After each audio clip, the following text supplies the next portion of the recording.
lawyers, accounting firms, casinos even.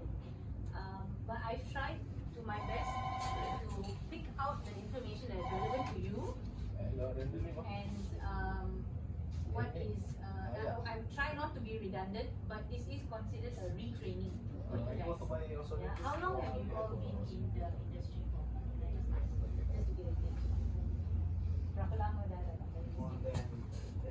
More than 10, right? Saya 8 tahun. Sampai habis maju. Same, below than 1. Below than 1, okay. Same.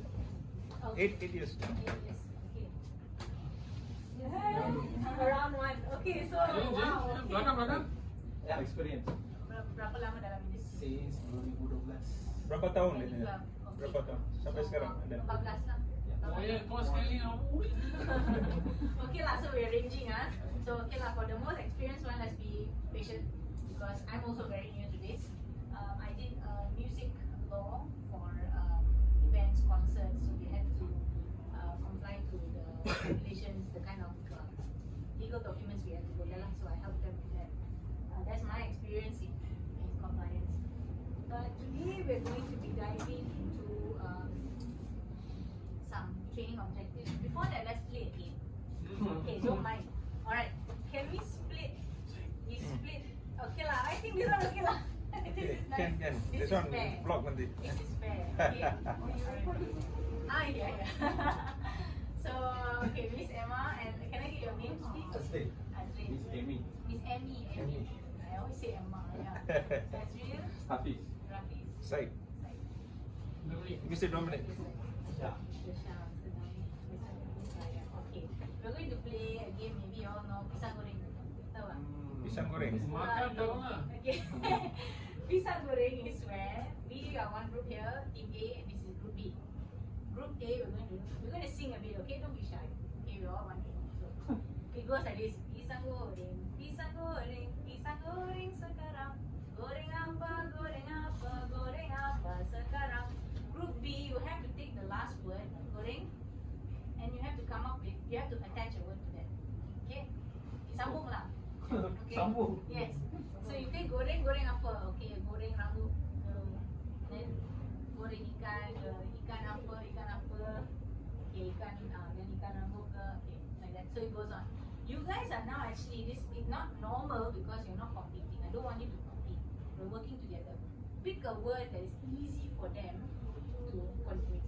You also pick a word that's easy for them to contribute.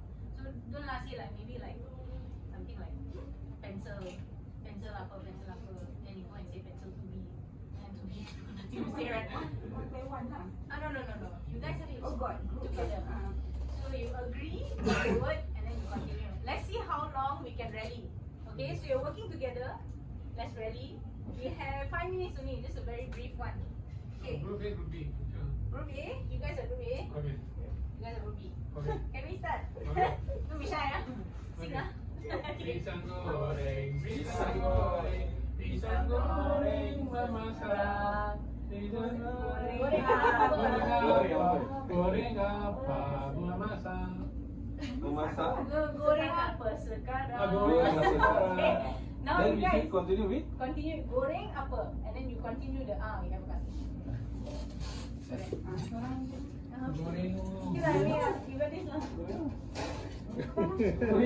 Goreng ikan. Go for it. Goreng ikan. Sekarang, okay. Goreng Ikan apa? Ikan apa? Ikan. Nice, okay. Really? Goreng tapinya kaki. No, my. Goreng kaki. Goreng This kaki. not easy, no. So you gotta take the last word and then cantum perkataan after that. Goreng. Geli. Goreng. Oh, you guys.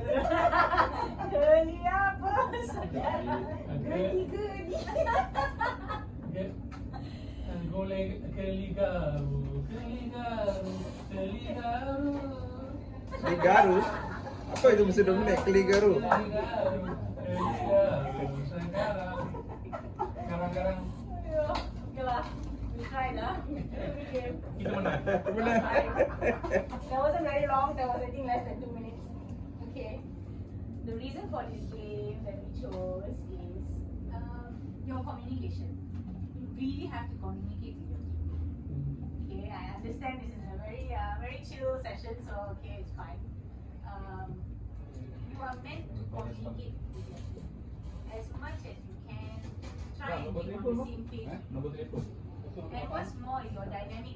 Why we are not competing is because we want it to keep going, especially even with our clients when we're talking to them, we want it to keep going. You give me more information, I tell you what I need. You give me more information, I tell you what I need. That kind of thing. So if you don't be shy to be, the word is spontaneous, active listening. You're listening to what's the word that after that they're using, and you're going to connect after that. It's very active listening, it's spontaneous, you come up with answers. That's how this game is supposed to be played, but it's okay. We only have 2 hours, alright. Let's move on. I hope you guys are not having too much of a stress with the customers coming and going and all that. I hope you guys can stay focused. We are going into our training, and the training objectives, there are 3 for today. Since the latest regulatory update by FATF in June 2024, the requirements are focused on retraining financial institution officers on the risk-based approach in their operations. So today our 3 objectives are: first is for participants to familiarize with their role in performing a risk-based approach to CDD, customer due diligence, as determined by the AML, CFT, PF compliance. We don't know. Have we read the document, the policy released by RN? If you haven't, it's okay. Okay, I know who's read it or not. Have you read the policy document released by For the latest one. Have you read it? It's okay if you haven't. Yeah? So I will be just touching on these things for today, as any industry would have to touch on. We're just touching on it. The second objective is for you guys to understand the requirements in filing an informative STR. There are different stages in an STR, and we'll go through that, the kind of information that you need for different stages. But what we'll be focusing mainly right now is the first objective. The third one we will do maybe another time, a different session, maybe next week if you guys are free. The third objective is for me to equip you guys with the vocabulary and the communication tools in acquiring and releasing relevant information. For instance, just now, Azril, just now you asked the customer, what's your company? What's your company name? Yeah. Very straightforward, simple. What if it's not that simple and straightforward? What if it's online? What if it's an email that you have to send? What if it's not just that document that you're trying to ask for? How are you going to go about this? How do you learn yourself? So number one, don't chase people away like you're like don't chase your customers away, but you ask the right questions. So we'll go through all this. We will begin with first and foremost CDD and KYC procedure effectiveness. From the audit function, this is what I will be explaining, and the things that I will have to look at to see how well you guys are doing, and then report this to Technagara in terms of customer identification program. Internally, the head of compliance has called this document SOP. Everything's in that SOP. 181 pages, right? 181 pages in SOP. In there, you will find the regulations for a good customer identification program. However, as the audit, I will have to request that this be taken out into a separate document, and specifically for it to be planted on the table at any time, because it outlines the documents and information required at every single stage, from onboarding, and then if you want to do follow-ups with them, you want to get updated information, what are the documents that you need? What if they get flagged in a sanctions meeting? What do you do? What documents, what extra documents do you have to do? Proof of address, this is not, you don't have to ask for it. So when do you actually have to ask for it? This CIP is supposed to detail all of that. Risk assessment, okay. It verifies the identities of customers. Now, this information on clients, ideally you get this at onboarding itself. Ideally, before the transaction.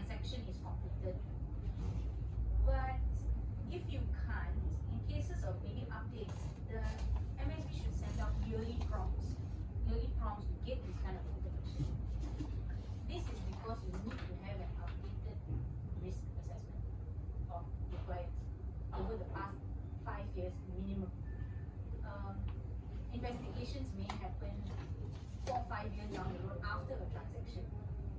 And the authorities will come and ask you if you are in that line of this company, specific company's transactions. They will ask you and you have to comply and give them the required documents. If not, you may be penalized. These requirements and these penalties and all that will be covered further by Mr. Dominic in future trainings. How to do a risk assessment, we also have that as well. Now, what I place a lot of importance on this timeliness and adequacy. How quickly are you getting these customers onboarded? Is it immediately? Is it after a week of the transaction? Then okay, you ask. Is it on the spot? So how do you, I understand it's not easy to get everything immediately. You're doing this over the counter. So what are the information you need to follow up with them to get the information because you need it. It's not like even though it's a one-time transaction, it's necessary. Also, we will cover this later, a little bit later as well. When you raise an SDR, when you feel something not right, it's too big, it's too much of a transaction, the volume is too big. You can't immediately raise an SDR, can you? Can you? Cannot. Cannot. Internally you can. Internally you can. File an SDR for you guys. Submit to our head compliance. And it is under Mr. Dominic's discretion to investigate further, to do his enhanced, internally you do an enhanced due diligence. You must do this. It is so important. Why? For you to leave a trail in your company. It doesn't have to go outside, but please leave a paper trail within your company of all these things that you felt not right. 5 years down the road, you cannot say, oh yeah, I didn't really feel that was right. You got to document it. Also, once you know about it, you have 24 hours to let Bank Negara know. So he has 24 hours to investigate. So give him ample time. Let him decide, even if he has to take 2 days, he can say, oh, I just found out yesterday, that kind of thing, but immediately raise an internal SDR.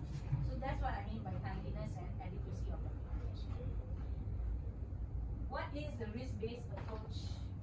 Okay, so there is the relationship-based risk assessment, RBRA, and the business-based risk assessment, BBRA.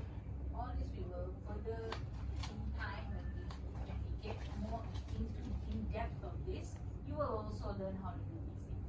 But right now, it's all on the head of compliance. EDD, enhanced due diligence for high-risk customers. So in terms of sanctions, screenings, PDPs, source of wealth, purpose of business relationships. I understand that the business relationship, the nature of business is something that you take within the first contact, right? Is it, can you actually have, and do you have any form, anything that you ask them to fill up? No form, no need form. Any email, any type of survey questionnaire that you send? Yes, okay. Can I have a copy of that?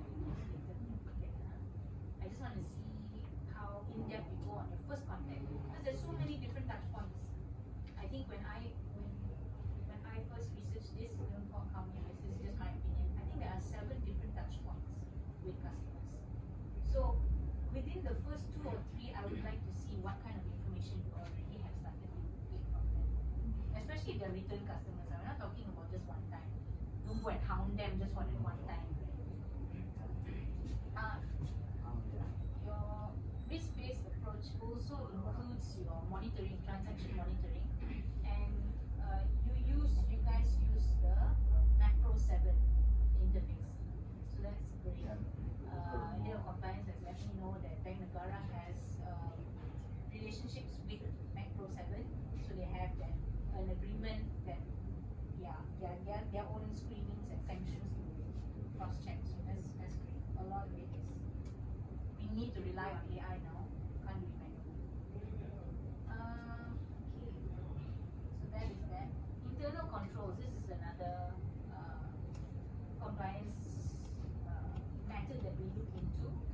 how do you prevent and detect money laundering activities? How do you mitigate the risks? So from what I know of the process that we have here is, most of it is over the counter, most of it is cash. However, everything is online. It goes onto the macro interface. And Mr. Dominic does a daily due diligence of each transaction to look for any trends that go on to this. That's very good. However, actually it's really good because of the caliber where you guys are at. I think that's really good. The measures that you have. And the Pro Max 7 also, I will do more reading on that and get back to you if you would like to know more about it. I will also like to know more, do more research and find out more for you. What goes on behind the scenes. So those are the reporting mechanisms. So these are all the things that are good for you to know so that you don't do redundant work. I think, Mr. Dominic, do you feel you do redundant work when you are going through each transaction? See, when each day, the night I go through almost about 100 over transactions per day, and I see what trending. Bank Nagara wants us to look at it every quarter. When you see the trending every quarter for these high-risk customers. I don't do high-risk, I do for all high-risk transaction, high-risk customers, which means almost 95% of the transaction I get it daily. So instead of doing quarterly, I do it daily. But I also do it quarterly now because it's mandatory. But the Macro 7 is limited in its progress reporting. So now what's happening is we are enhancing the systems and the reporting. So in future, better reportings and timely reporting should be sent by the system. So I don't think it's a redundant work. So you have no choice. You have to look at each transaction. But for me, not redundant. If you have the corporate clients, very easy. I just click. Because I know they are very good clients. My only one is new clients and individuals who are not sure. Then I do a thorough check and see where money is coming from, where money is going to. So here we can see a clear example of the risk-based relationship-based risk assessment, where you are clear on your customer base, you know what to look out for. Your mindset is there when every day you're going through. So it's a mindset, we will give to that. Actually, we're getting to that. Yeah. Historical compliance data. We'll take a water break after this. But historical compliance. Someone who is experienced.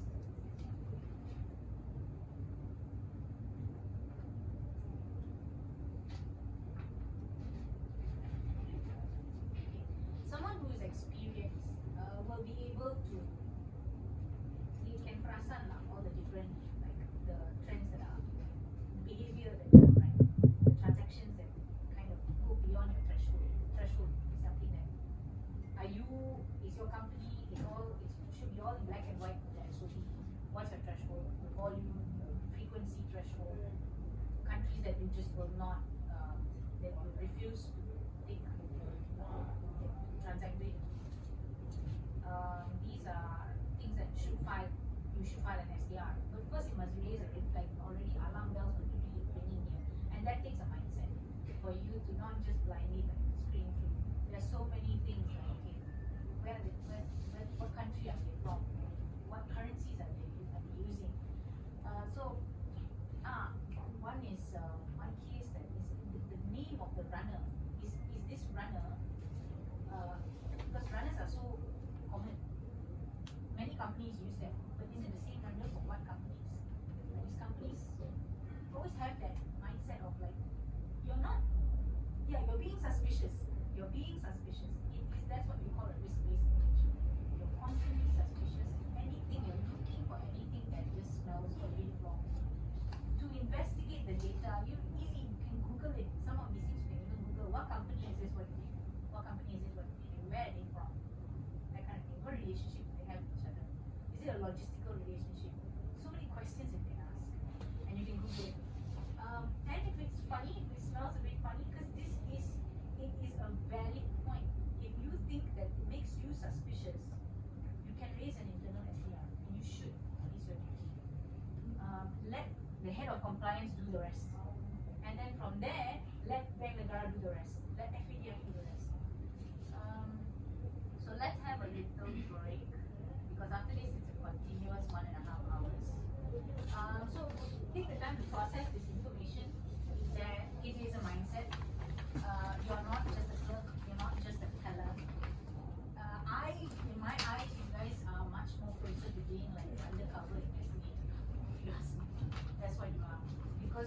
police need any kind of information, you're the ones that take up. And you need to be record because you are helping them do their job in case they need. So yeah, don't look at yourself as just a service. You're not just that. You're more like a pengawas. Yeah. Okay, let's take a short mini break and go to the bathroom, or I assume that because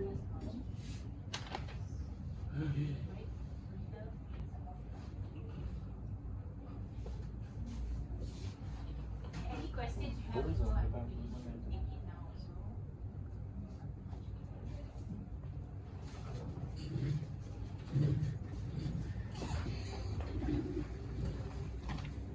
It's on then. Oh ya, kepo. Sampai dia buka baju. Ya betul.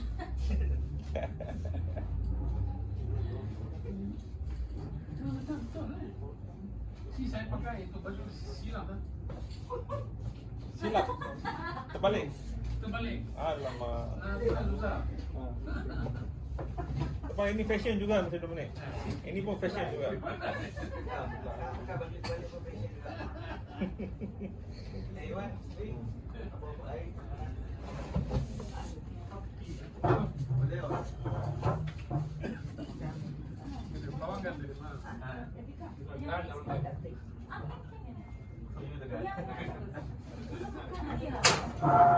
Okay, please makan, please. Kita tu. Satu CMB ingin harga dia. Okay. Let's continue, yeah. Second part of our training. We'll go on until we finish. Sorry, no more breaks, yeah. Lima berapa? So, makan. Okay, good. Okay, good. Usually we do some stretching, but I think you all walk around already. Okay, okay. Apa you nak share lagi? Okay. Now, before this, we did the pillars of compliance. These are the things that You mau aspects berapa? Ayo of lagi compliance that we have to look at. So it could be the audit and the 20,000. review function, the compliance officer, the ongoing training, the ODD, 2,000 and lah. the first one. 2,000. First one? Do you remember? Do you remember? There were 5 things that we talked about, the pillars of compliance.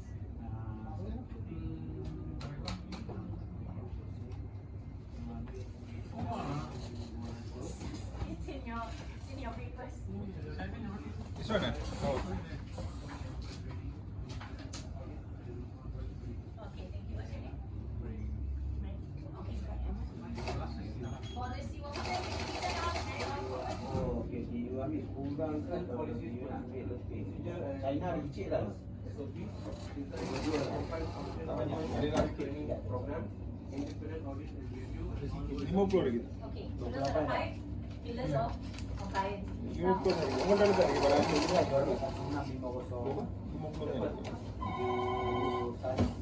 2013 ini 10 sen je. Bukan 13. Dia WhatsApp. Ya.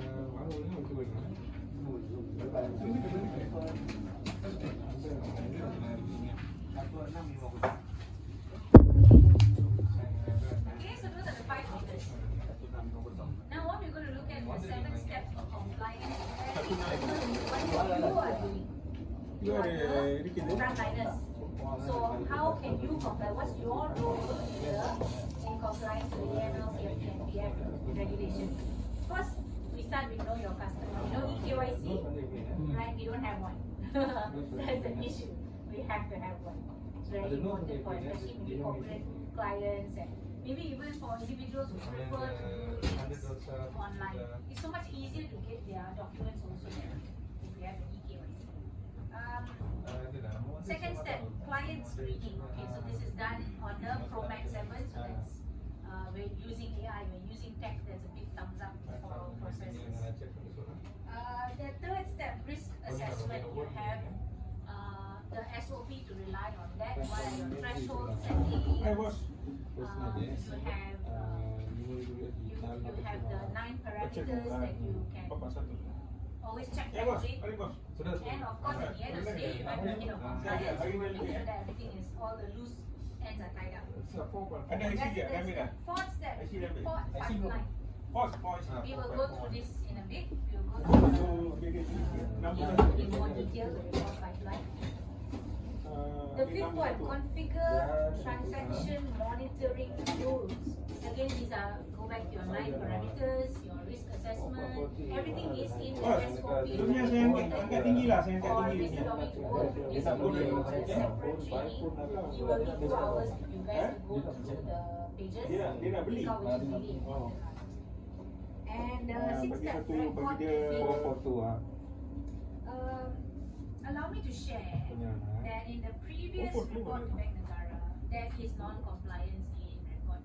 Tapi saya nota bagi nak kontrol dengan Para ni kan kan saya terus. There is stipulated in the report that by June 2025, our report will come in. Anak tu I kawan lah ayah saya. believe that it is imperative now. More and more customers come. Let's get to immediately so that it's not easy, and that's why we are having the next session will be equipping you guys with the online tools to go and get your documents online. No need to do anything face to face. Hopefully we can transition to online onboarding hopefully lah, we'll see how it goes well with your processes now. And the seventh one is review and audits. Okay, so this happens on a quarterly and this happens on annually, and the review that compliance does is on daily, so it's continuous, which is great. That's a great big thumbs up on how this MSB is doing. Not everybody does this, so you have to be pat yourself on the back also lah for all the good stuff that you do, right? But also be aware of the lack. There is a Thank you, boss. lack Thank you, boss. that Bank Negara has got. Okay. Now let's look through some case studies.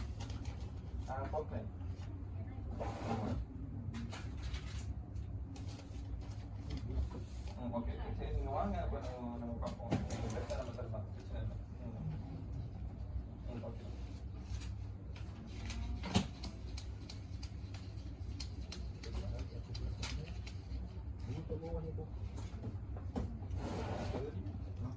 Okay. Have you heard of this what happened in Australia? Can we get some maybe Miss Amy, can you start off maybe? Can you read that? No.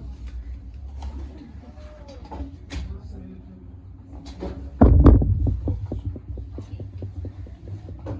Can you see that or you not see that? Okay, okay. I think I will. Okay. Can this? Okay.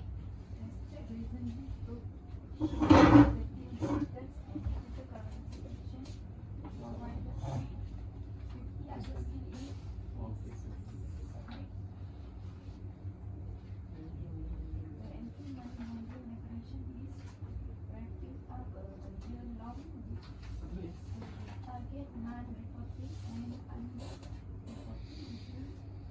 Another round of pilot in the industry. Potentially non-compliant. And compliance operation. This happened right after FATF updated the regulations. So the countries are coming down very hard on MSBs.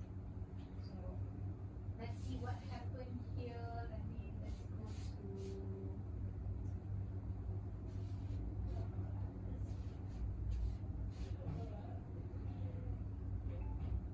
Okay, this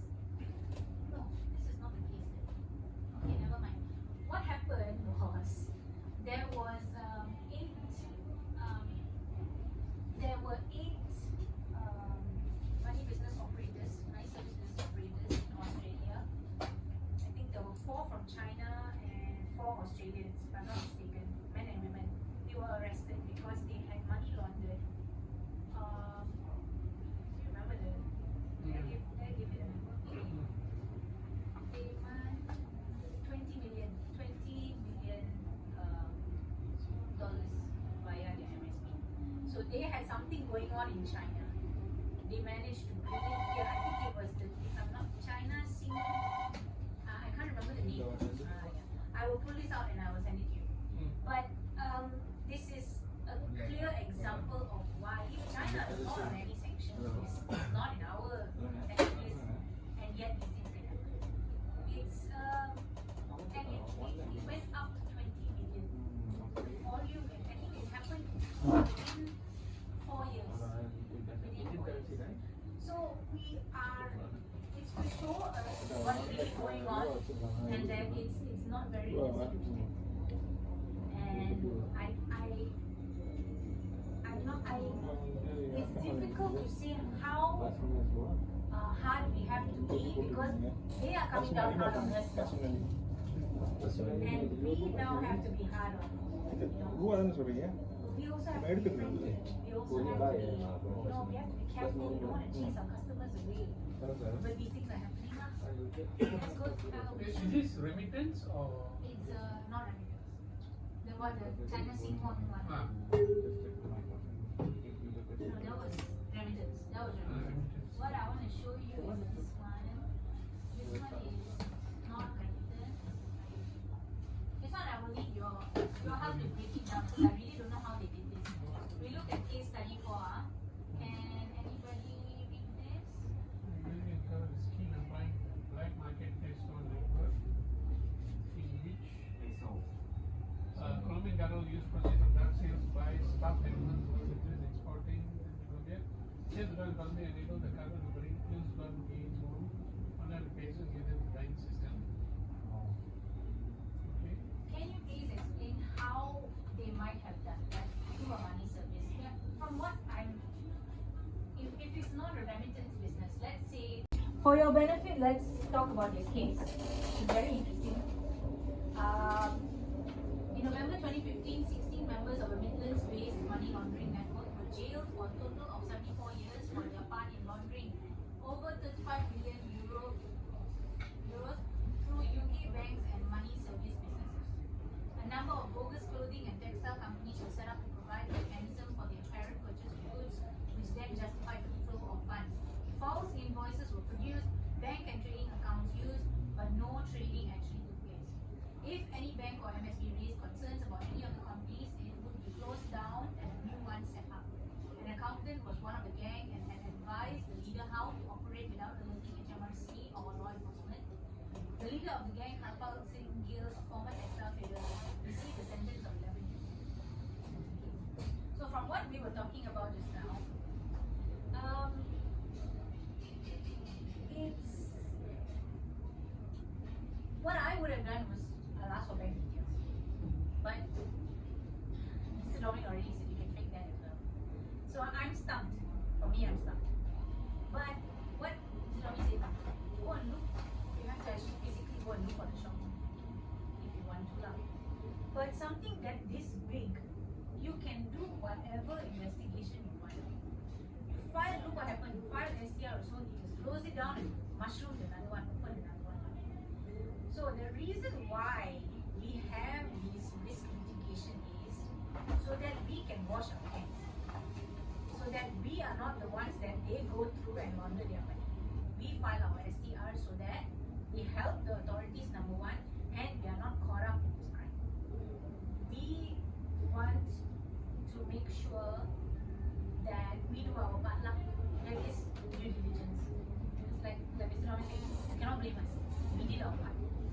You have to file your SPRs. It is probably because these MSBs raised concerns that Harpal Singh Gill got caught. Because the MSBs left the paper trail for them to follow. It could have taken years for them to launder this 35 million, but they left the paper trail. They shut down and they opened up again somewhere else. All this leaves a paper trail. So even if there's little suspicion in your heart, file your internal STR. Can I say something? See, the things you have to look out for is, was this business established recently? New business. Then suddenly it comes a new business, it comes 50,000. Then you must be made aware. The signs are new business, 50,000, is textiles. Okay? So what you will do is, you will want to call up the textile company and find out whether it's real or whatever it is. So there's certain things that you can do to ensure to protect yourself. Once you do all this satisfactorily, and tomorrow you got made, well, they're not going to penalize you because you have done all the checks and balances. So the best thing that you can do is, when you talk about companies doing a transaction, it should be twofold. One is the person acting on behalf of the company and the company.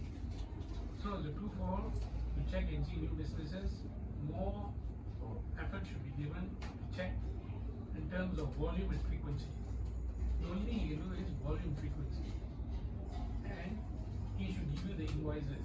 From the invoices, you can actually read and see. If it is a round figure, be suspicious. I was formerly from trade finance in CMB. I used to do an investigation on international trade. One of the criteria is, when you do international trade using letters of credit, they give you bunching of invoices. The invoices may be running in 100, 200 invoices, they bunch it together, they give you 1 million. So we have to go through the invoice and see how all invoices, if it's rounded up, something is wrong. Because when you do a transaction, it cannot be rounded up. You'll be between $25,000, $250, whatever it is. That's one. Number two is you look at the details of the transaction, the textiles. Sometimes it'll be 20 packs, 30 packs. You can actually, after much experience, you can actually find out something is amiss. And something is amiss that attracts you, raise risk. Yeah. So the same thing here. When he comes and gives you invoices, it will be a round of invoices. And it will be from a company that is same name. When you buy, you're going to buy from different places. Yeah. But you come from the same firm, be suspicious. Because it's all period of time. Rounding off of figures, invoices from the same place. And then when you call up, you find out the same person answering. Or same lady answering, you say, yeah, it's true. Something's wrong. Because if you buy from different companies, maybe different people answering. And then when it becomes suspicious, you don't do a check on the supplier. You just do a random check, you see, there's no business. Straight away ignore. After all these things you do, you still make out, you're not a fish monkey. These are the few notes. Do write it down. I think I just got it. New business, same PIC. Yeah. What else did you say? Look at volume. This one under corporate one. Corporate. Volume, frequency, invoices, check the invoices. And in the invoices, Let's say if you don't have invoice, maybe we do the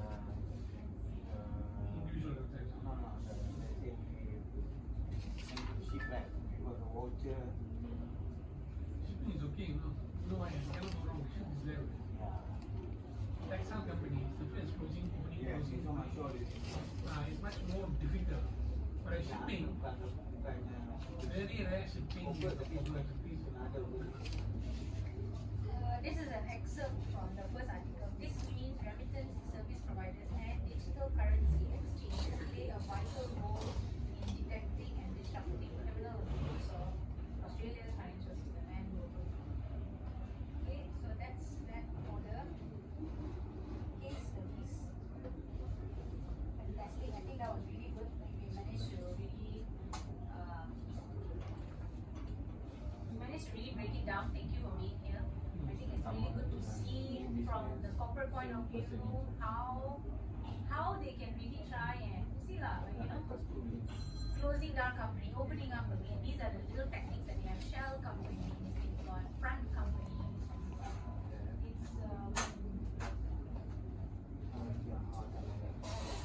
It's extra vigilance that you can see. Okay.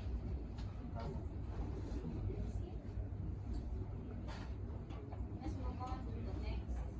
That is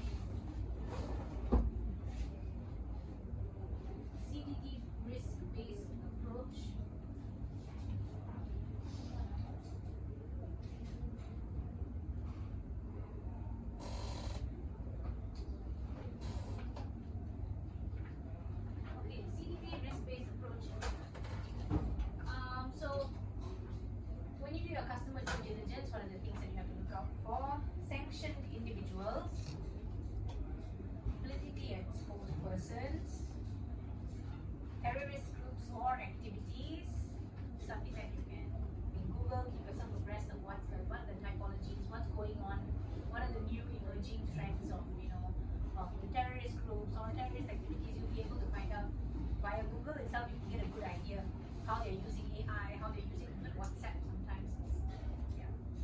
Origin or connection with high-risk countries, suspicious behavior, and past criminal history. This is your basic approach. Beneficial ownership. So you were talking about this. I understand that for you guys, beneficial ownership is first you have the person who is transacting on behalf of, and then there is a beneficial owner, the company, right? When I was doing my research, beneficial ownership, it means the person owns 25% or more of the company. So more often than not, and this is the industry jargon, so maybe for you guys it's the ultimate shareholder. More often than not, this ultimate shareholder is not detailed in the organizational chart. This is something we have to look out for. This is where the shell companies and all these things, this is how they hide. This is why they create shell companies, so that they can hide behind this company. So how are we going to find out who is your beneficial owner? This is an enhanced due diligence strategy lah. If you want to find out more about the beneficial owner, you just ask point blank.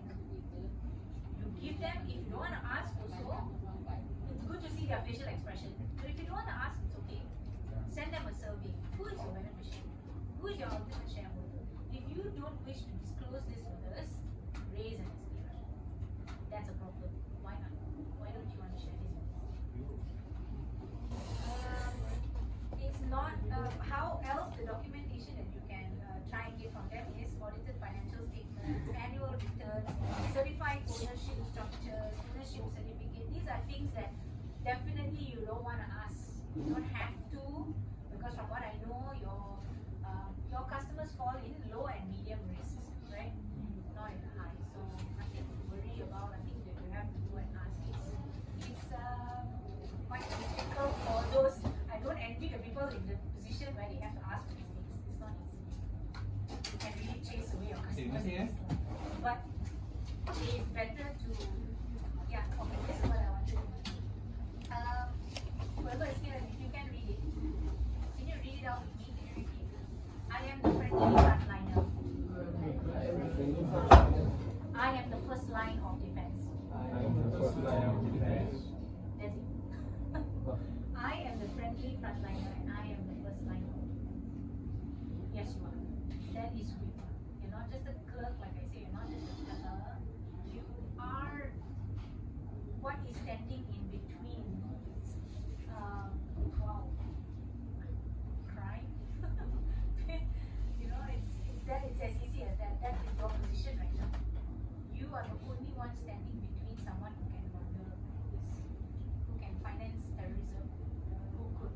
And you might think it's not going to happen to me. It's so like far-fetched, I understand, but we are a small organization, establishment here. And if I were thinking like a criminal, I would come here, launder my money. This place is there. Not like the port is right there. So it's very logistically, you don't want people to underestimate you, which is what people will do. Let me go through some weak AML jurisdictions, weak AML policies jurisdictions. Afghanistan, Belize, Cambodia, Liberia, Iraq, Zimbabwe. Okay, these are weak jurisdictions with weak AML regulations. Okay, sanctioned countries are Iran, Korea, not very people, Korea, Myanmar. Okay, so East Vietnam. It's good to have these things at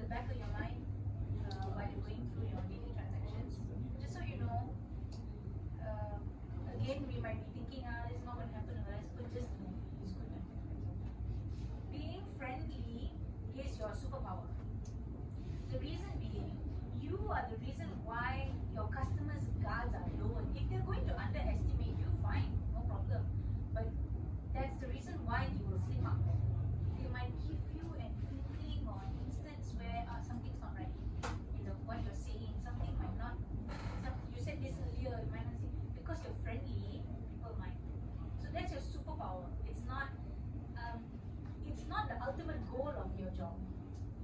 Being friendly is a means to an end, and your end is to investigate that. So be friendly and nice, but don't be undercritical. The difference is being undercritical is a violation of the current guidelines, AML, CFT guidelines. You cannot be undercritical. Being overcritical might lead you to do an EDD, an enhanced due diligence process, and then you have to deal with false positives, and yeah. So it's a sweet balance, but I believe that balance comes with being friendly, but doing your job now, which is not just being friendly. That's not your job. It's investigating.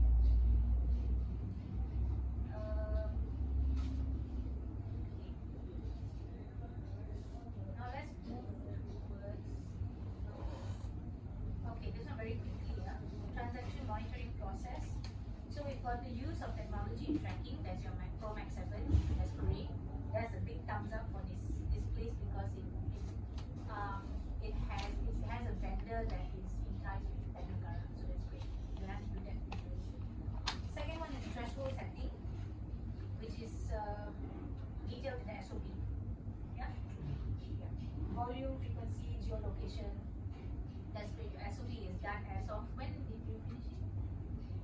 The latest one was June 2024. I did it December, approved in January 2025. 2025. So that's very recent, very good. Up to date, getting up to date.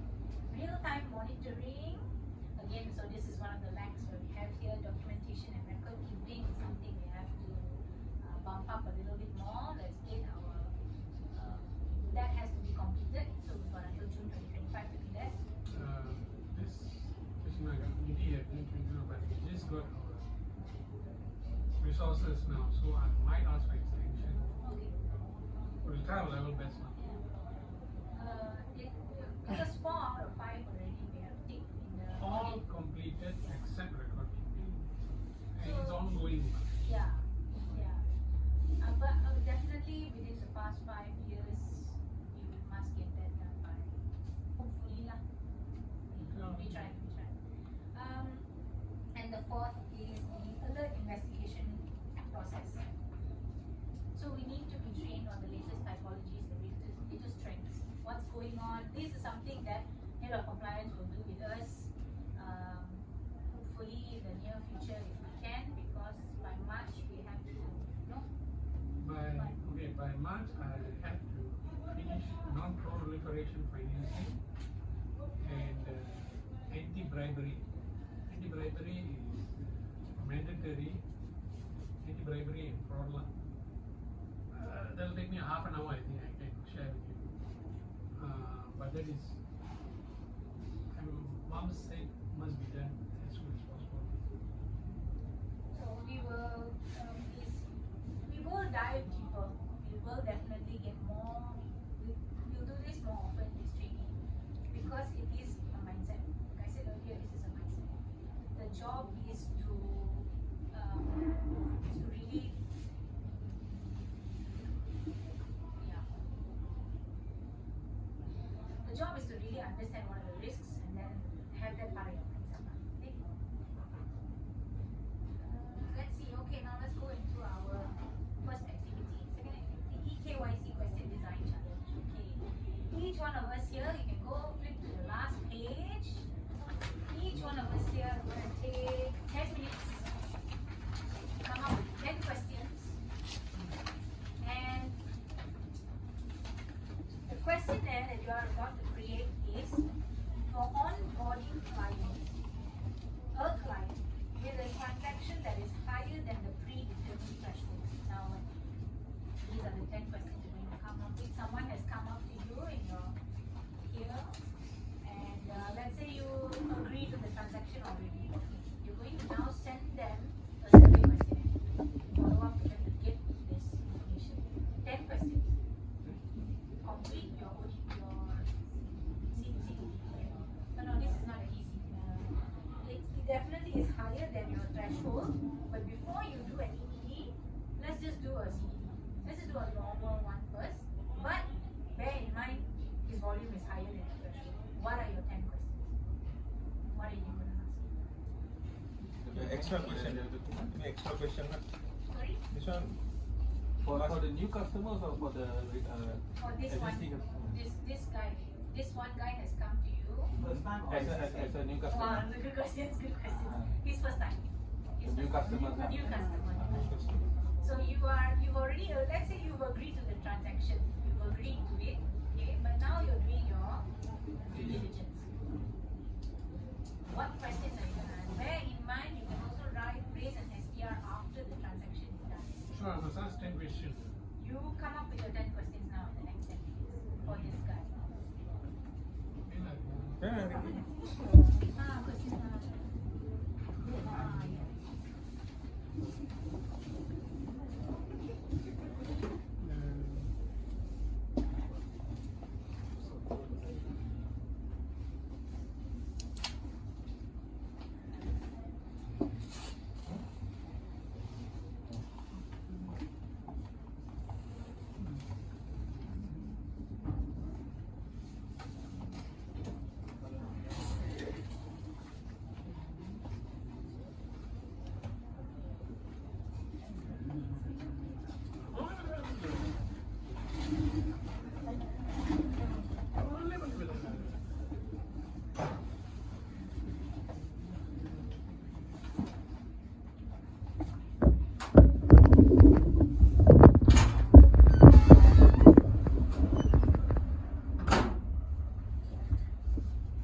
Okay. So this transaction is individual.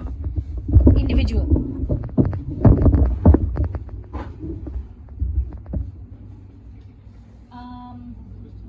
Disclaimer. Okay. 1 minute. Disclaimer. Also, please enter how you would word a disclaimer on this survey questionnaire you're sending him. What is a disclaimer? Meaning, you will something like along the lines of. Title lah, something like that. No. We are asking for your consent. And you're going to tell him all his information will be confidential. How are you going to write that down? Okay, What okay. the- This is for our company first lah. Company record. Yes. Because we cannot tipping off also. We cannot tell him the actual one. We cannot tipping off. Yes, you can't tell people that that you are suspicious of him or filing an STR on him. You can't say that. So what is your disclaimer? And then what are your questions?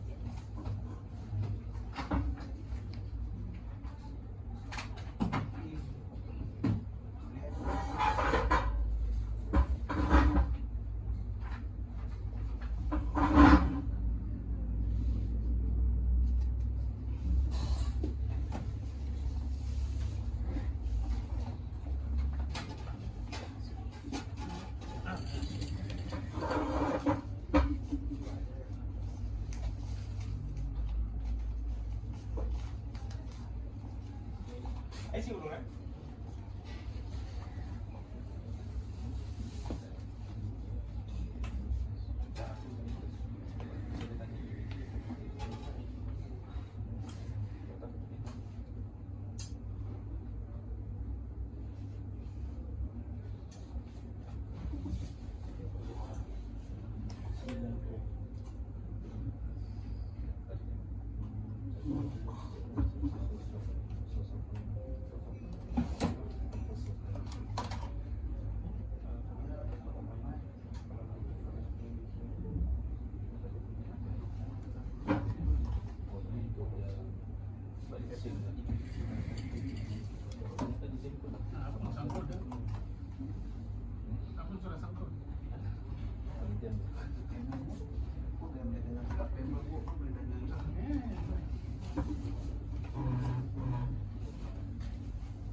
Telephone number saya? 016 28 20 276.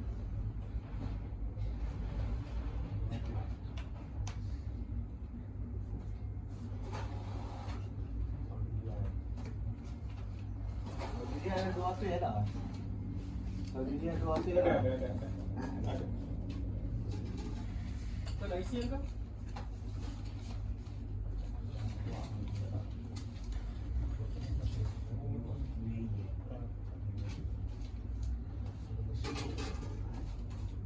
How many questions do they have? Thank you. Okay, that's good. I don't know. Boleh tiru, saya punya pun confused, Dia macam mana? Tak apa, don't worry, salah. Betul. Ini marka siapa yang menang kena buat talian. Dapat PC boleh lah. Betul, phone number ke? Phone number. Ya betul. Wow, that's Okay. very good cheating.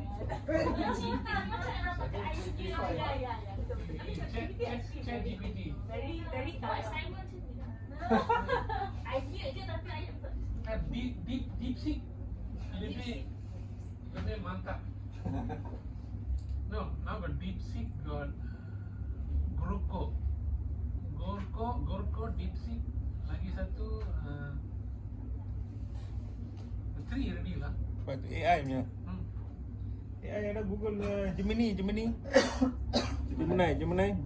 Oh, je. Lagi satu akan keluar lagi sini, Domini.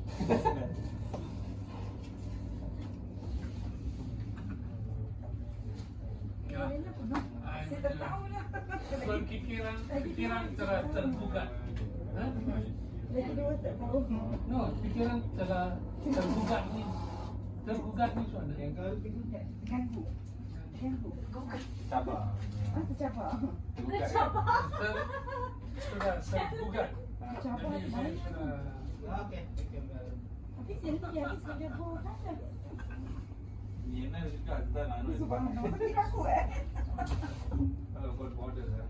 What you're saying is somebody wants to do a transaction, and what are the questions you'll ask? An individual has come, asked Normally, for a transaction, but the volume is beyond your threshold. Volume is beyond the okay. Ya macam tu kalau kapal kan kita pergi UK kita ambil dia punya pasport tu dah boleh kan. Pasport SIM dan SIM buka kan.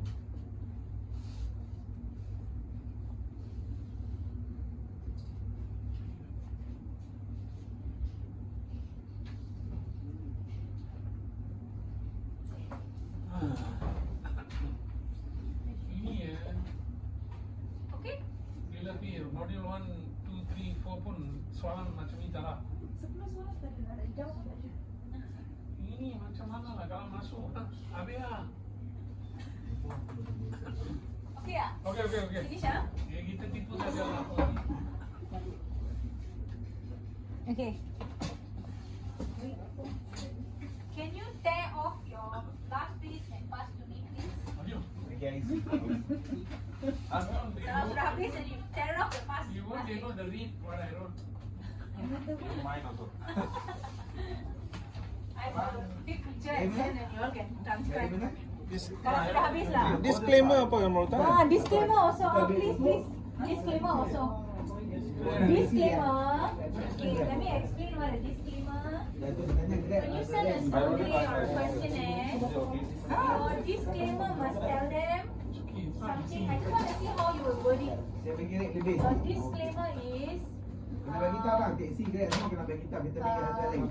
this is in regulation with Abang kena BN, inform kat Bank kita Negara, tahu. Oh, Bank Kalau Negara. kita ambil murah, kita ambil murah tapi kalau grab and semua your kan. data will not be used by our company. Something like that. How are you going to word it? I want to see really nice wording so that you I just do what disclaimer. how are you going to So we need to elaborate the you word. do what Nombor telefon bang. Nombor telefon. Jawab just. Ni, saya ambil sumpah saya tak akan menyebut maklumat. Apa? Membongkarkan maklumat. Kalau saya membongkarkan maklumat, saya akan masuk penjara. Seumur hidup. Di tepi penjara Najib.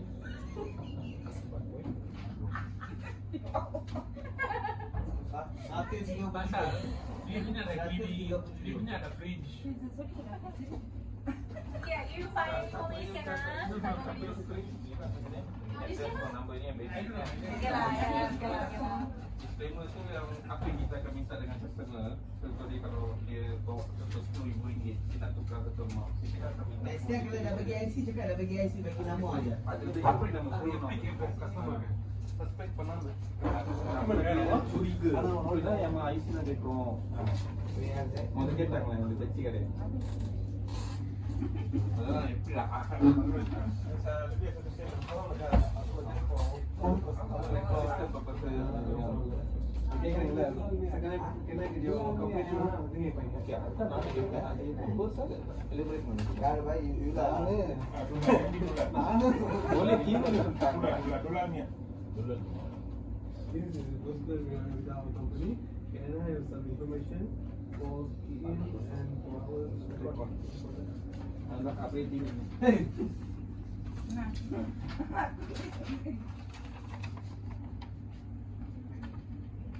apa ini kalau untuk first time customer memang benda tinggi. Kalau untuk corporate customer kita akan minta dia punya detail lagi.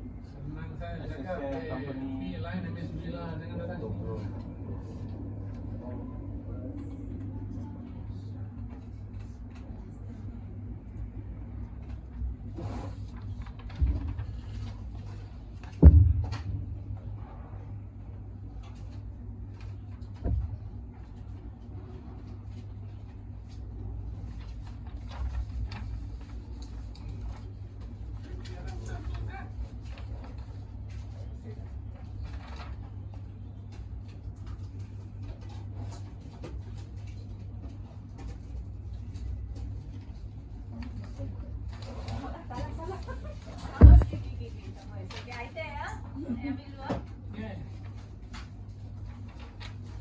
Wah, you tulis banyak. 68 ni. 68. 68. Taxi ya? Abang taxi ya? Ada lain. Taxi bagi ada lain. Taxi bagi special lain. Kalau boleh taxi ke? Kecil ya.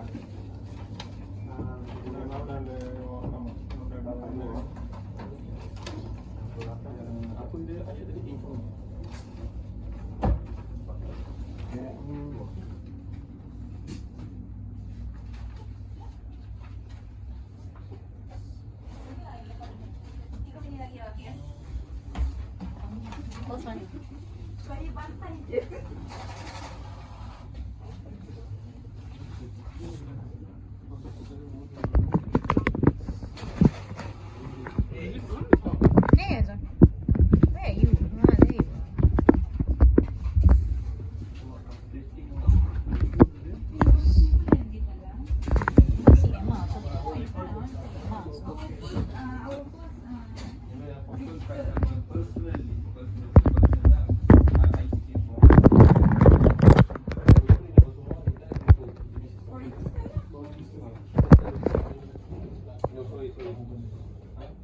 Nanti kau akan mengalami juga situasi yang sama.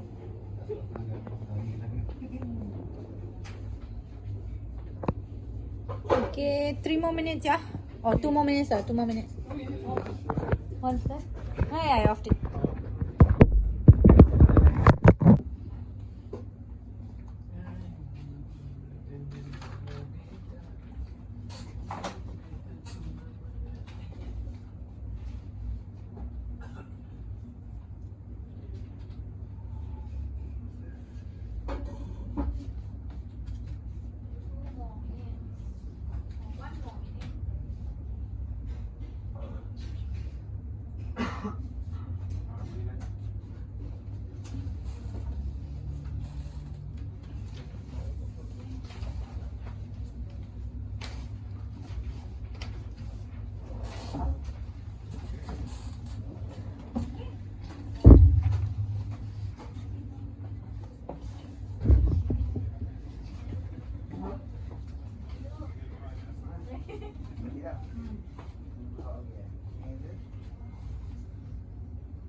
Oh ni ah. Kami toilet ke satu.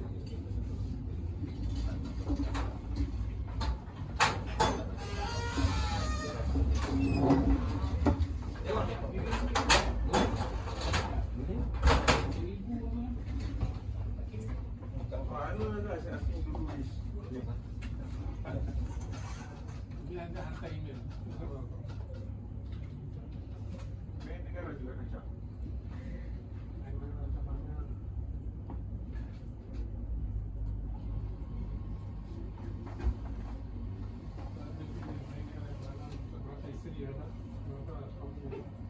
Semua ada tu.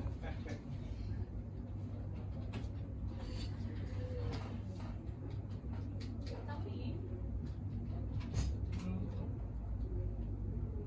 Call finish. what finish? Is anybody leave? Azrin. So this is a cat. Oh, sorry. It's okay. Sorry. Shah, Okay. Okay, yeah. Alright. Si Dominic juga pagi.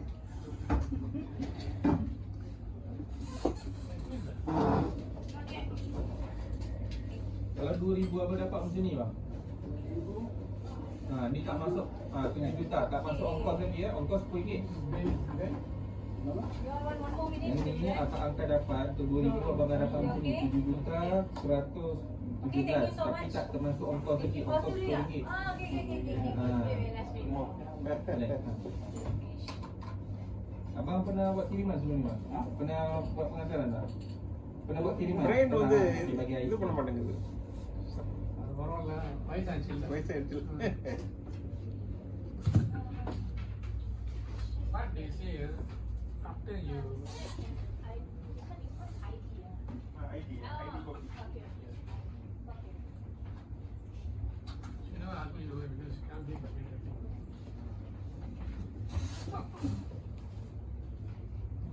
Hantar ke siapa bang? Just after you retire. Doctor writing ni. No, the son from before the gym like this. Hantar ke siapa? Hantar ke siapa? Nama siapa? Doctor also study very high but writing you see. You know why they do that? Tomorrow you give wrong prescription, cannot blame them. Boleh bagi. Biar ambil.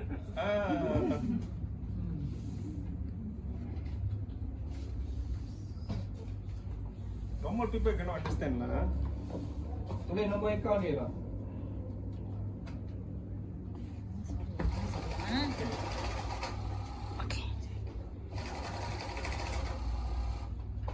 RM10 lagi bang. Yang RM10. Okay. Ini time over. Tak apalah, whatever lah. Bagi je, tak ada masalah. Okay, thank you. Alright. Thank you very much in participating in our game. I would like to take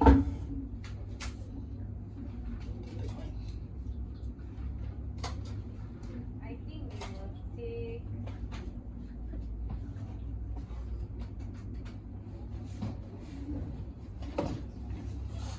okay, I think we'll take this one. Yeah. There's full 10 questions here. Okay. The disclaimer is this our company regulation for first time registration and we will follow our SOP. Okay.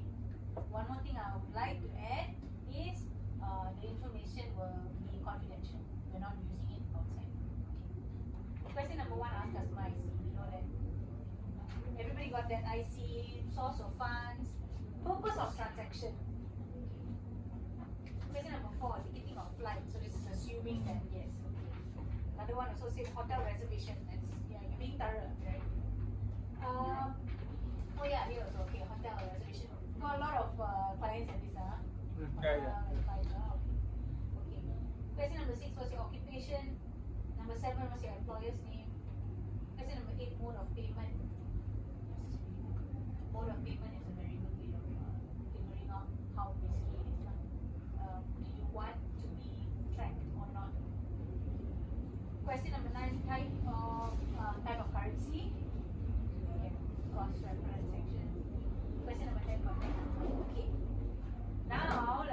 through some of the more famous questions that we will ask, more common questions we will ask during onboarding. Basic identity. Oh, we cannot see. Basic identity. We ask passport, national ID, driver's license, residence permit if applicable. This is something that is new. I don't know if it's applicable for us, but I think it's a great practice.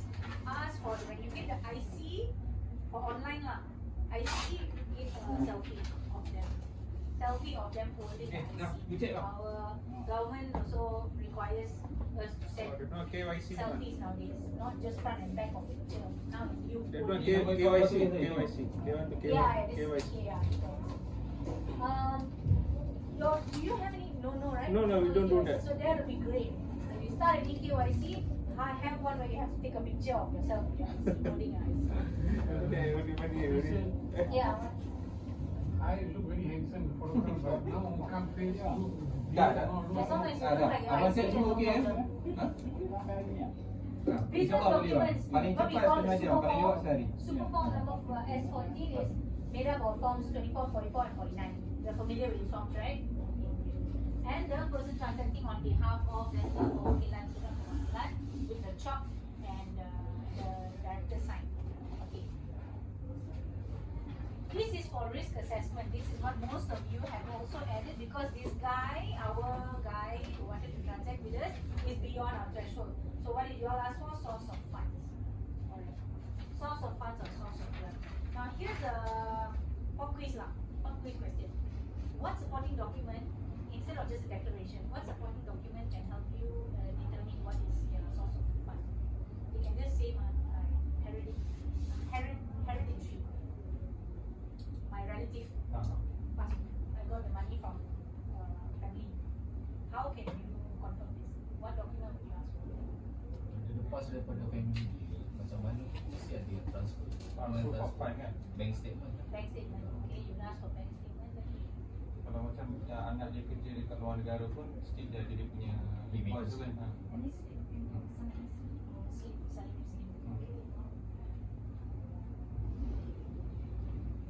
A lot of this can be forged. Bank statement. What if it's from an executor? What if it's from a land? My relative had a land, and then Surat tanah macam kalau dia jual tanah dia.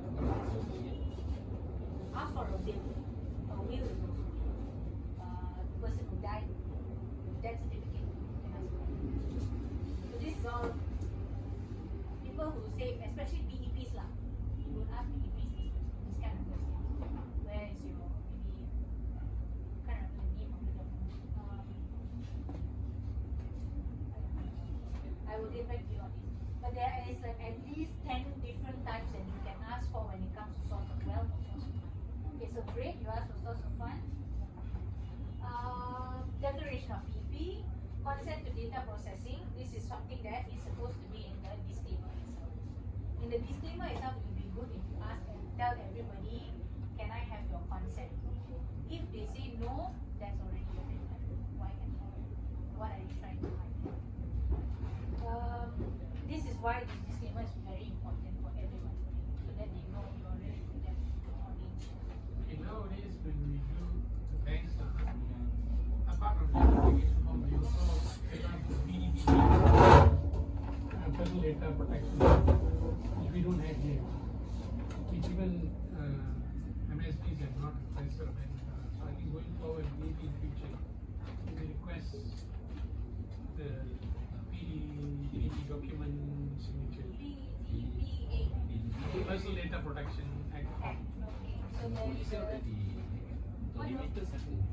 Got it? Here we don't have. So does this comply with that? Does this disclaimer comply with the Well, to a certain extent it will. But the PD, once the PDB Act comes into force, which now I think they will insist on that. Because you will be the PE officer. Okay, so that's your risk assessment.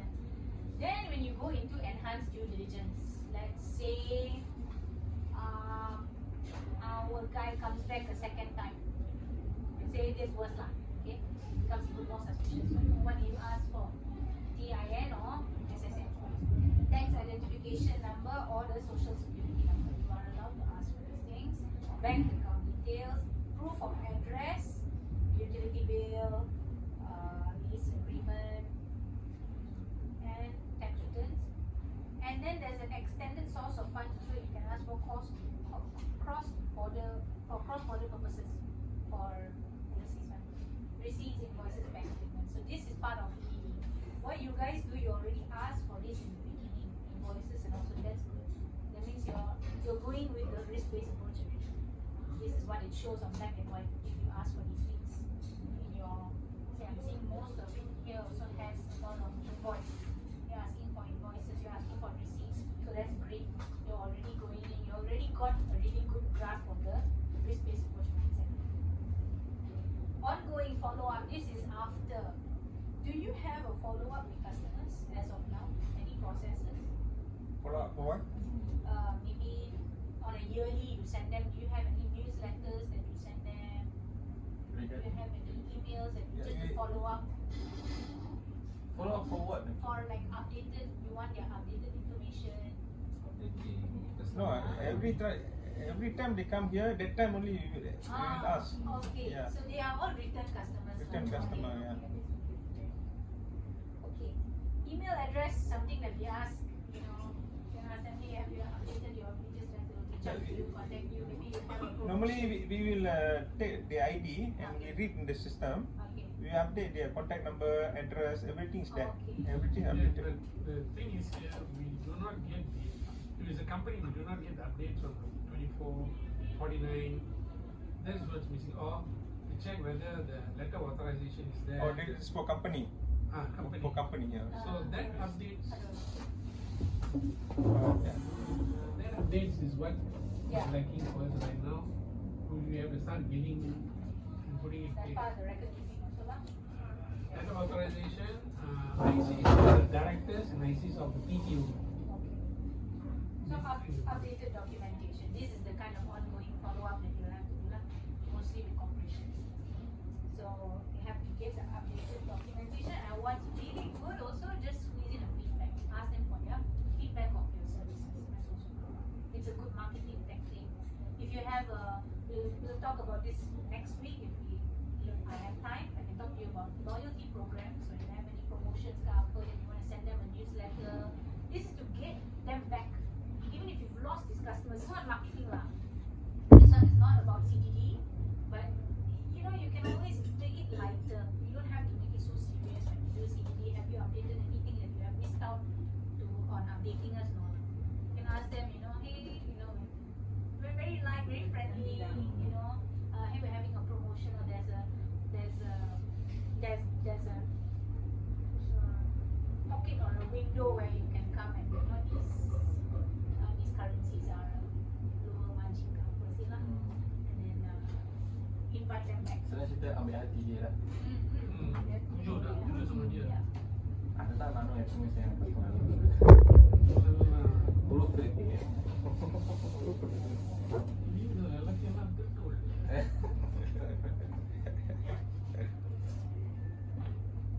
Yeah, form. Okay. Were we going to go through this? I don't think we were. I think SPR will do one. Oh, We were supposed to go through the SPR. I think another day we will. fine. Okay. Let me see how long we have left. No, I want the STR.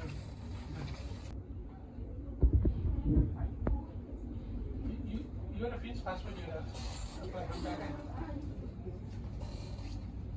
Okay, so we will go through STR another time. I think we don't have much time left. We do a thorough STR Yeah. because there has been changes in the STR form. Just want to let you know the latest AML CFT as of June 2024, they've given new sets of forms for all those finance company, banks, including MSBs. It's all drop-down button. Make it easier. Last time it's all free flow. Susah, apa nak gubur sini, apa nak gubur sana. Very difficult. Now it's all free flow. Drop-down button. They check, and you put in. And there are two areas. One is you don't have full information, you just give the basic information that you have. But if you have full information, you have to fill up the whole thing. Okay? I have it here, but I don't think I'll show you. I Alright, don't think that I'll is a show good you. Okay, so STRs. Let's just very briefly, I only have 4 slides about this. I'm not going deep, but it is very important. Translate suspicions into a verified document. That's what STRs are. You can do it internally. How you accurately word discrepancies. This one we will go to next week. I'll give you the proper jargon, the right ways of how do you want to communicate in black and white. What are the words that you use?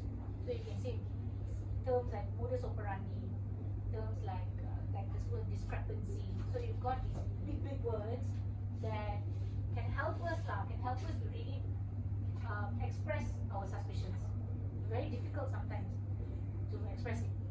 So it's good to get a hold of these jargons. Maybe next week we'll go through that. Understand the next steps from sanction screenings and look out for red flags. Okay, so let's go into it.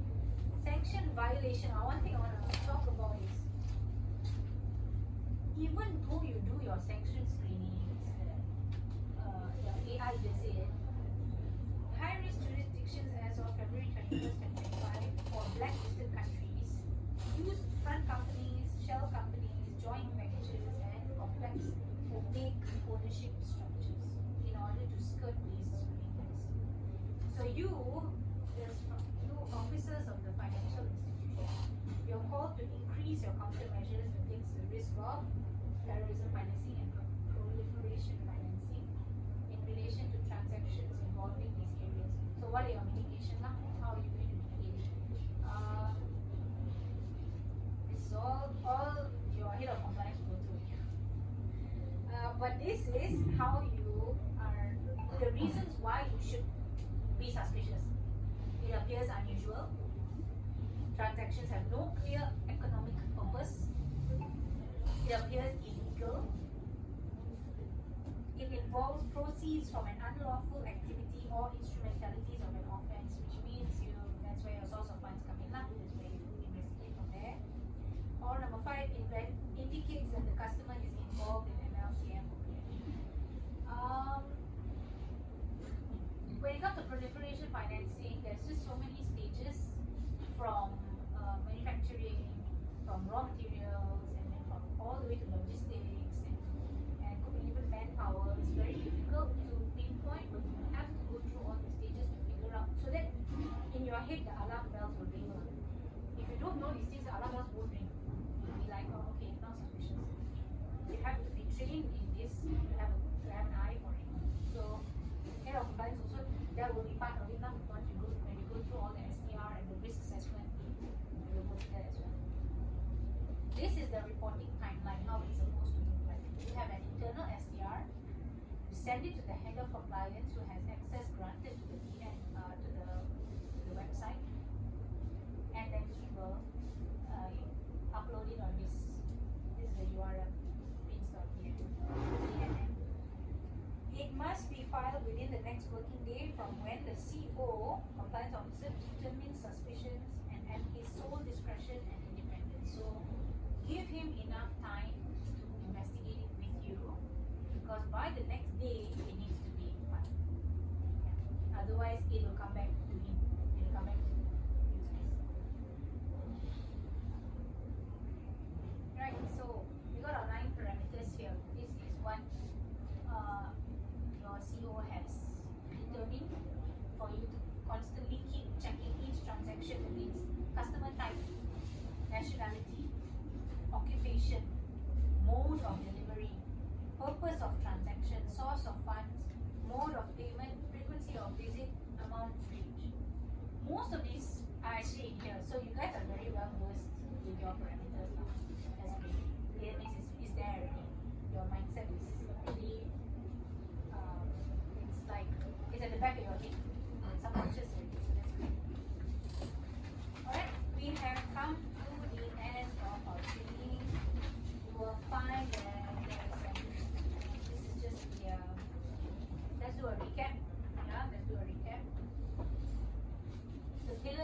compliance program. We've got 5. Without looking at your notes, can you tell me what it is?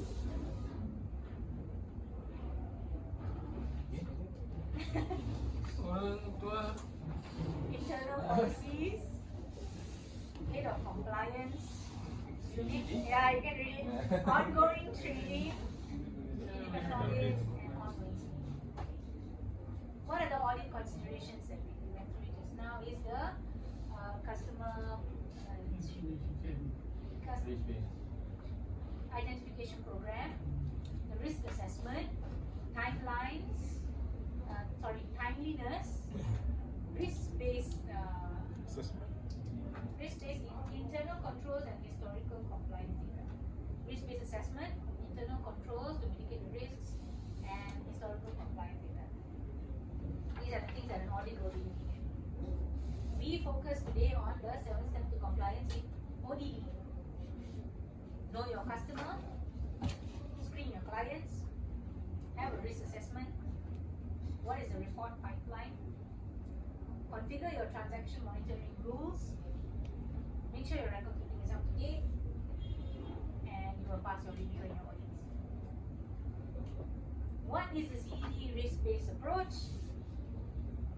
Focus on sensitive individuals, EEPs, terrorist groups or activities, origin or connection with high-risk countries, suspicious behavior, past criminal history. Other audit considerations: how is technology being used? What is your threshold setting? How are you doing your real-time monitoring? And what is your alert investigation process? And then we went through very briefly on the STRs. What are the justified reasons for raising an STR? Can we give me some? Can you name a few? What are the reasons that we went through? Okay. Suspicious behavior. Illegal behavior.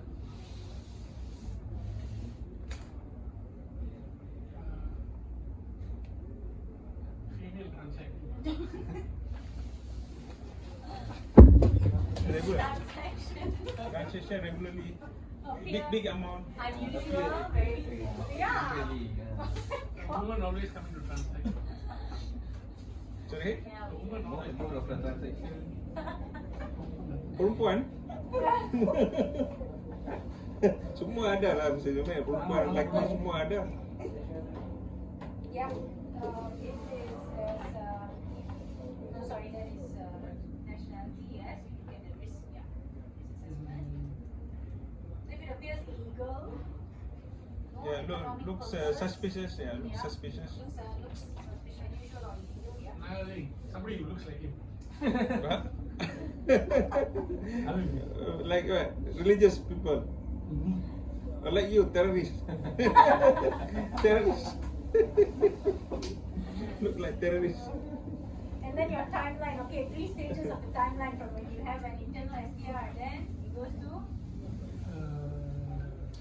head of compliance. Then you're gonna send to. Right, awesome. The 9 parameters. Can you say let's go. 9 parameters. You can read it. Okay lah. So you guys have the slides if you want it. You pass it to you also. But so that's it. That's all the information that I can give you over this for the training for today. We have covered the first 2 objectives. First 2 objectives: familiarizing your role in compliance and the importance of informative STR. We'll go through much more in depth. We don't want to overload you with too much information. This is more of an awareness program. It's more of recalibrating, really just trying to make sure that our mindset is right when we're looking at this, doing our day-to-day. I think we are ready now for a quiz. 10 questions only. Very simple. Let me just okay. Reorder the 7 steps of compliance. Can you see? Oh, sorry, only 4 steps. I couldn't put more. 3 siap kan? Cannot. Okay. Client sini. Reorder them. So what's first? Reorder. Oh. Reorder Client first. Second. Configure transaction. Dah report kan yang malu. Report conditional. 1. Client screening. 2. Report pipeline. 3. Configure transaction monitoring rules. 4. Record keeping. Alright. Oh, that's alright. What is not to EDD document? Bank account. Bank account no. No. What is not EDD document? Bank account not lah. Bank statement lah. Not EDD document.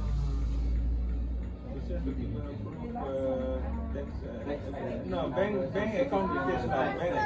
First one. Business documents. That is from the first onboarding. That's the first question you ask. Answer the elements of CFT risk-based approach. I couldn't get it there. Oh, okay, hold on. Go back to second one. I don't know if I can. Hold on. Go back.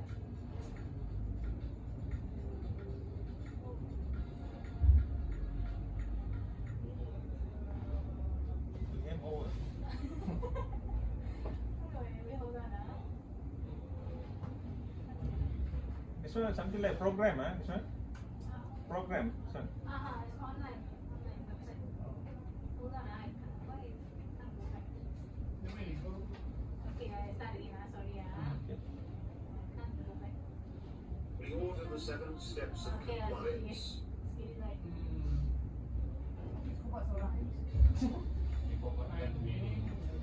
Report should be number 2.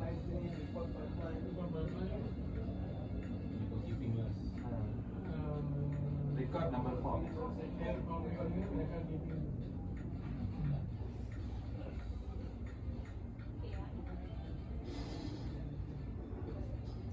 One. Client screening. 2. Report pipeline. 3. Configure transaction monitoring rules. 4. Record keeping.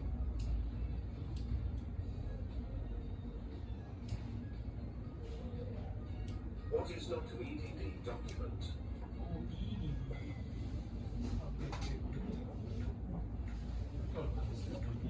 CDD. CDD customer delivery. EDD is additional. Enhance. This is enhance lah. Business documents. But the question is not. Why is not? EDD document. Business document is something that you ask from onboarding itself. CDD itself, yeah, business documents. What are the elements of a CDD risk-based approach? Perhaps suspicion. Or CDD. Sanction individual, yes. High-risk country, sanction individual, 1, 2, 3. That's all about right. Okay, all of it up. Connection with high-risk countries. PEPs. Sanction individuals. Suspicious behavior.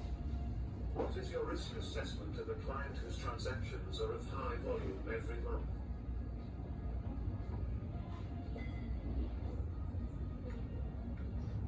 This is either low, medium, or high. Every month. High. High. This client can have no. It's no high actually. Depend on the purpose lah. The volume not the problem. Depend on the It's purpose. actually medium. Medium. Because it's a regular. Yeah, if a business not people. out of trend. Yeah. 2. It's a regular transaction, it's not out of trend. That's why. What is the definition of an ultimate shareholder? But let's see.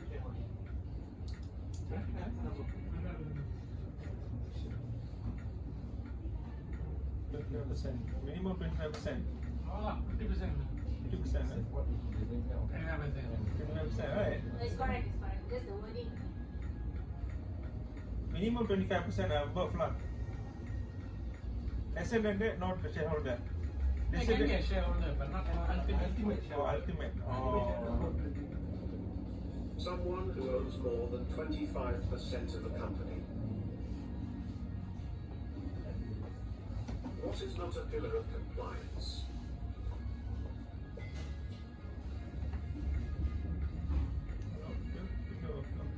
Audit and review. Audit and review, right? Oh, CNN, right? Follow up CRM.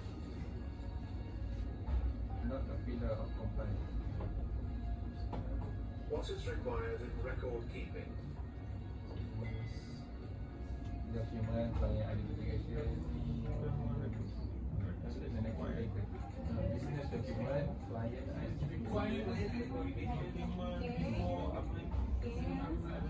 Action taken. This one? 2 and 3, right? Was it an action taken? Document before, okay, no. Alerts and actions taken. Business documents. Client identification. What information is analyzed in creating a risk assessment profile of a customer? What information analyzed? Nature of business, volume of transaction.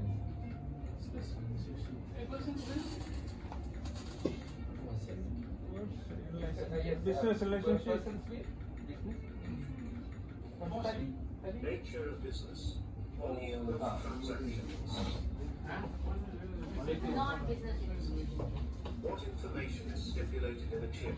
Customer identification program.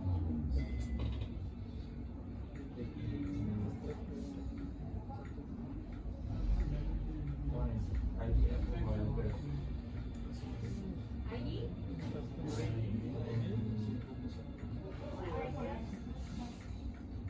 Transaction monitoring tak ada, bukan?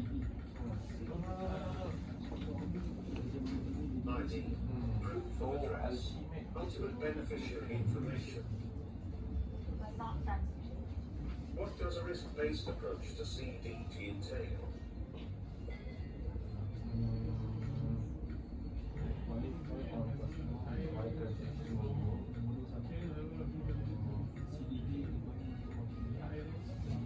One, two, three, or four?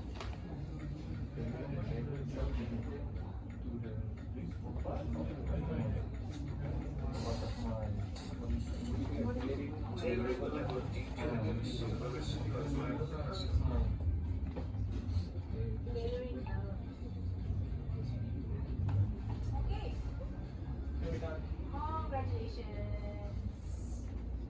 John. I failed. Okay. Thank you so much for joining our training today. I think was there a lot of information? Was it too much? Quite a lot. Was it Pikiran tergugah. was it things that you already knew? Some of it. But like I said, it's an ongoing process. We learn. Yeah. Keep learning, keep learning lah. Keep learning. Not everything will be applicable because it's like we are small MSBs. Maybe the bigger MSBs or other FIs, everything will be applicable, like social security numbers and all. But it's a learning process. Yeah. I also learned a few. I feel a few questions today. Thank you. I hope we can meet next week. Next week what will happen is vocabulary. We speak on what are the kind of questions, how you ask the question. Because that is more, now you're teaching more on marketing. Because you guys are, there is a little element of customer, what's the word? Interactions. Yeah, customer interactions, yeah. So you have a lot of that in your role. So the friendliness part really is very important. So how are you going to ask this question? And I would like to also introduce to you 2 or 3 platforms, free online platforms for your team to work together, all online. How you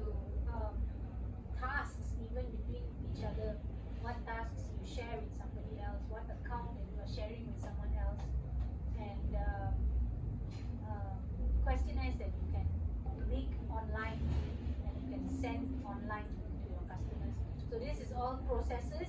I think you're the one that takes care of these processes, right?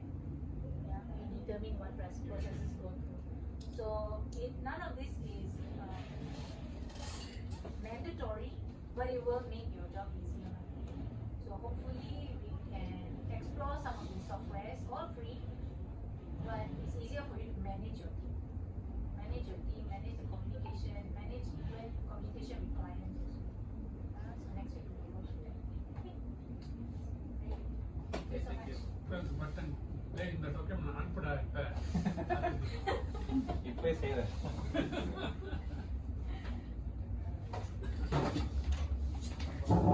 Okay. Itu belum balik ni. Selamat berbuka puasa besok. Puasa. Besok lah kan ni kan. Selamat.